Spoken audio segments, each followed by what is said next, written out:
आज का video topic है दोस्तों म्यूचुअल फंड कहां से खरीदें। आज के समय में 6 करोड़ से ज्यादा इंडियन म्यूचुअल फंड में इन्वेस्ट करते हैं। अभी तो डाटा अपडेट करिएगा तो 8 करोड़ से ऊपर चला गया है, बहुत तेजी में बढ़ रहा है।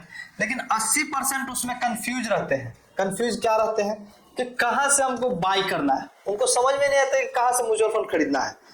खरीदने का तो बहुत जगह है, इन्हीं सब टॉपिक पे बात करेंगे आज के वीडियो में दोस्तों। गलत जगह से खरीद लेते हैं। अब गलत जगह से खरीदने के कारण रिटर्न भी कम मिलता है, उनको एक्स्ट्रा चार्जेस लग जाता है, हिडन चार्जेस लग जाता है, हिडन चार्जेस भी ज्यादा लग जाता है। आज के इस वीडियो में पूरा कंफ्यूजन मैं क्लियर कर दूंगा। तो चलिए दोस्तों वीडियो को शुरू करते हैं। लेकिन वीडियो शुरू करने से पहले अगर वीडियो पसंद आए तो एक लाइक जरूर कर दीजिएगा, और आप चैनल पे अगर नए आए हो तो चैनल को सब्सक्राइब कर दीजिएगा।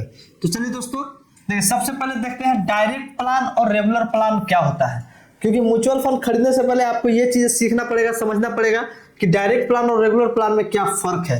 देखिए, डायरेक्ट प्लान उसको कहते हैं जहां पर एजेंट नहीं होता, जहां पर आप खुद इन्वॉल्व होते हो, खुद रिसर्च करते हो, खुद खरीदते हो, खुद बाय करते हो। आपको कोई सपोर्ट नहीं मिलता, आपको कोई बताने वाला नहीं, आप खुद रिसर्च करते हो यहाँ पर। लेकिन डायरेक्ट प्लान में लेस एक्सपेंस रेशियो होता है, एक्सपेंस रेशियो यहाँ पर कम रहेगा। आप जाकर के देखोगे म्यूचुअल फंड में एक्सपेंस रेशियो लिखा हुआ रहता है, वहां पर आपको एक्सपेंस रेशियो कम रहेगा, 1% के करीब रहता है, उससे भी कम रहता है। जहां पर रेगुलर प्लान रहता है वहां पर आपको एजेंट का सपोर्ट मिलता है। एजेंट आपको बताते हैं कि यार इस म्यूचुअल फंड में आप खरीदो, यहाँ पर ज्यादा प्रॉफिट मिल सकता है। लेकिन वहां पर हाई एक्सपेंस रेशियो होता है, क्योंकि एजेंट जो है वो भी तो अपना कमीशन लेंगे ना, तो वो एजेंट अपना एक आईडी वहां पर आपको फिल करवा देते हैं, जिसके थ्रू रेगुलर प्लान में ये कन्वर्ट हो जाता है। और रेगुलर प्लान के कारण वहां पर आपका एक्सपेंस रेशियो ज्यादा लगता है, क्योंकि जो एजेंट करवा रहे हैं काम वो भी अपना कमीशन लेंगे, प्लस जो फंड मैनेजर है वो भी कमीशन लेगा। दैट इज यहाँ पर हाई एक्सपेंस रेशियो लग जाता है। देखिए, और अगर आप डायरेक्ट प्लान के थ्रू इन्वेस्ट करते हो तो वहां पर आपको 20 से 30% एक्स्ट्रा रिटर्न 10 साल में बच जाएगा। 20 से 30% यहाँ नहीं होता है, लाखों रुपया का सवाल है। अगर आप ज्यादा अमाउंट में इन्वेस्ट करो तो करोड़ों रुपया बदल सकता है। देखिए, 2013 में सेबी ने डायरेक्ट प्लान को इंट्रोड्यूस किया था। वो इसलिए इंट्रोड्यूस किया था ताकि बहुत लोग खुद से भी रिसर्च करते हैं, और खुद से जो रिसर्च करते हैं वो डायरेक्ट प्लान में इन्वेस्ट कर सकते हैं, डायरेक्ट प्लान के थ्रू इन्वेस्ट कर सकते हैं। फिर एजेंट की क्या जरूरत है, रेगुलर प्लान लेने की क्या जरूरत है। देखिए, अब सवाल आता है म्यूचुअल फंड हम कहां से खरीदें। तो देखिए, 3 पॉपुलर मेथड है यहाँ पर। पहला है एएमसी वेबसाइट।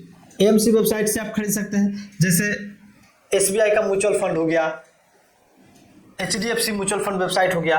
जो बैंक का तो जनरली म्यूचुअल फंड वेबसाइट होते ही हैं, ये सब एएमसी है। अभी देखिए, इंडिया में टोटल 45 प्लस एएमसी है, मतलब एसेट मैनेजमेंट कंपनी। ये asset management company total 45 plus है।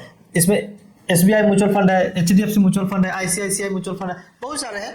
तो यहाँ पर आपको डायरेक्ट प्लान मिलता है। आप अगर खुद से जाते हो वेबसाइट में रजिस्ट्रेशन करें तो वहां पर आपको डायरेक्ट प्लान मिलेगा। तो डायरेक्ट प्लान के थ्रू आप वहां पर इन्वेस्ट करते हो। अब देखिए, यहाँ पर रिक्वायर क्या रहेगा, रिक्वायर अलग अलग अकाउंट चाहिए प्रत्येक एएमसी के लिए। मतलब एसबीआई से आप जा रहे हो तो वहां पर अलग अकाउंट चाहिए, एचडीएफसी में जा रहे हो तो अलग अकाउंट चाहिए। ये थोड़ा सा टफ टास्क हो जाता है, क्योंकि सब जगह जाएंगे, सब जगह आईडी पासवर्ड हमको संभाल के रखना होगा, कहाँ पर का क्या आईडी है, कहाँ पर का क्या पासवर्ड, हम किस में क्या इन्वेस्ट कर रहे हैं, क्योंकि यहाँ पर 45 प्लस एएमसी है। तो ये थोड़ा सा टफ मेथड होता है। अब इजी क्या है दोस्तों, देखिए, ऐप के थ्रू इन्वेस्ट करना। म्यूचुअल फंड प्लेटफॉर्म ऐप में भी रहता है म्यूचुअल फंड। तो देखिए, जैसे जेरोधा हो गया, जेरोधा कॉइन, ग्रो हो गया, ग्रो ऐप हो गया, कुबेरा ऐप हो गया, एंड मनी हो गया, एंजल ब्रोकिंग हो गया, और भी बहुत सारे अप स्टॉक है, बहुत सारा है जो म्यूचुअल फंड प्रोवाइड करता है। तो देखिए, यहाँ ऑल एएमसी वन प्लेस, एक ही स्थान पे सारे के सारे एएमसी रहते हैं। जो 45 प्लस एएमसी कंपनियां हैं वो एक ही स्थान पे, एक ऐप में सारा का सारा रहेगा इन्वॉल्व। यहाँ भी आप डायरेक्ट प्लान खरीद सकते हो, डायरेक्ट प्लान यहाँ अवेलेबल होता है, और ये पॉपुलर भी है और आसान भी है। जब से ऐप का सुविधा आया है ना दोस्तों, तब से म्यूचुअल फंड इंडस्ट्री बूम कर गया, बहुत ज्यादा इन्वेस्टमेंट हो रहा है यहाँ पर। अब देखिए, तीसरा पॉपुलर मेथड है बैंक या एजेंट के थ्रू। एजेंट भी घूम रहे हैं। आप फिजिकली बैंक में जाइए, आप कहीं बैंक वालों को मुझे म्यूचुअल फंड में इन्वेस्ट करना है तो वहां पर एजेंट रहेंगे, एजेंट आपको इन्वेस्ट करवाएंगे। लेकिन यहाँ पर आपको मोस्टली रेगुलर प्लान चिपकाया जाएगा, क्योंकि एजेंट भी तो कमीशन लेंगे अपना। रिटर्न साइलेंटली रिड्यूस होगा। रिटर्न जो साइलेंटली रिड्यूस क्यों होगा, क्योंकि एजेंट जो आ रहे हैं उनके थ्रू आप इन्वेस्ट कर रहे हो वो अपना कट लेंगे, कमीशन लेंगे और आपका ही रिटर्न से वो रिड्यूस होगा, बट एजेंट सपोर्ट मिलेगा आपको। यहाँ पर अगर आपको दिक्कत है, कुछ चीजें समझने में नहीं समझ में आ रहा है, तो यहाँ पर आपको सपोर्ट मिलेगा थोड़ा सा। तो चलिए दोस्तों अब आगे बात करते हैं। देखिए 2025 के डाटा के हिसाब से 70 लाख प्लस यूजर जेरोधा के हैं, जेरोधा के 70 लाख प्लस यूजर है। और ग्रो 2025 5 करोड़ प्लस अभी रजिस्टर्ड हुआ है यूजर, अभी ग्रो नंबर 1 पे चल रहा है। तो ग्रो से ही इन्वेस्ट करना चाहिए दोस्तों, मैं भी ग्रो से इन्वेस्ट करता हूँ। ग्रो बहुत सिंपल है और आसान है, इसका इंटरफेस समझने में बहुत आसानी होता है। ग्रो थोड़ा सा, जेरोधा थोड़ा सा कॉम्प्लेक्स है। मैं यहाँ पर प्रमोशन नहीं कर रहा हूँ ना ग्रो का ना जेरोधा का, हमको कुछ नहीं मिलने वाला है। देखिए अब मिस्टेक क्या करते हैं म्यूचुअल फंड खरीदते समय, और उसको अवॉइड करना चाहिए, है कि नहीं।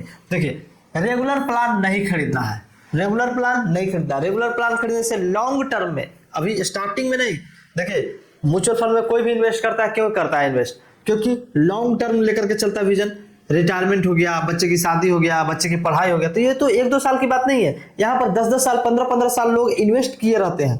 तो लॉन्ग टर्म में पावर ऑफ कंपाउंडिंग वर्क करता है। जब पावर ऑफ कंपाउंडिंग वर्क करने लगता है ना, स्टार्टिंग में तो पावर ऑफ कंपाउंडिंग दिखता ही नहीं, आपका जो आप जो खुद इन्वेस्ट किए हो थोड़ा थोड़ा करके, वही है, ब्याजों का ब्याज तो मिलना शुरू हुआ नहीं है। तो लॉन्ग टर्म में जब ब्याजों का ब्याज मिलना शुरू करेगा, तो लॉन्ग टर्म में रेगुलर प्लान आपको बहुत नुकसान करेगा। क्यों? क्योंकि यहाँ पर 1.5% 2% का गैप हो जाएगा, मार्जिन हो जाएगा। अब देखिए प्लेटफॉर्म हिडन चार्ज भी लग जाता है, जो लोग देखते नहीं है। ये म्यूचुअल फंड खरीदते समय आपको सतर्कता पूर्वक देखना है कि आप किस प्लेटफॉर्म से ले रहे हो, उसका हिडन चार्ज तो नहीं लग रहा है, ये सब देखना है। ऑफर पर ट्रस्ट करना नहीं चाहिए, ऑफर पर ट्रस्ट कीजिएगा तो आपको रेगुलर प्लान चिपक जाएगा, रेगुलर प्लान से आप चिपका दिए जाओगे, है कि नहीं।